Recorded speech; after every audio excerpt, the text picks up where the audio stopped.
Hey, welcome back everyone. Abbas here from Golden Motor. Today I'm going to go over one of the issues with the Bafang Mid Drive motor and how to easily and quickly solve that issue.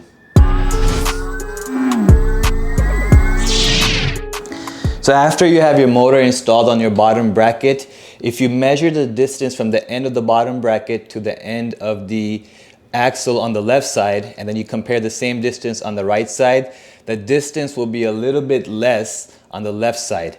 And then after you install your cranks and your pedal, the Q factor on your bike will be a little bit off. And then let me show you the stock cranks that come with the stock Bafang kit.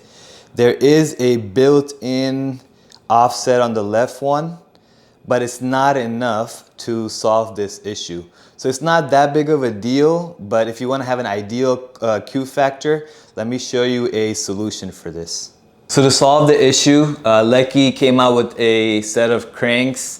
They call it the Buzz Bars. So let me show you. So the left crank has a noticeable offset on it, 15.6 millimeters to be exact.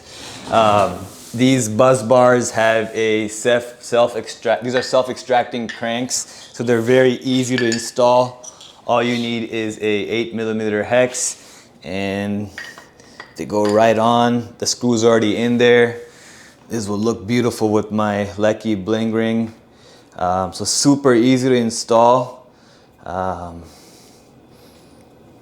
And that's it actually, just make it tight, and then you can do the same thing on the left side, and this solves the Q factor issue. So it's not the Q factor is not a huge issue, but if you're interested to have a ideal Q factor, the Buzz Bars are the way to go. We just got these in stock, so we're excited to have that. So if you're interested, reach out. If you found this video useful, give us a thumbs up and subscribe to our channel, and we'll see you next time with the next video.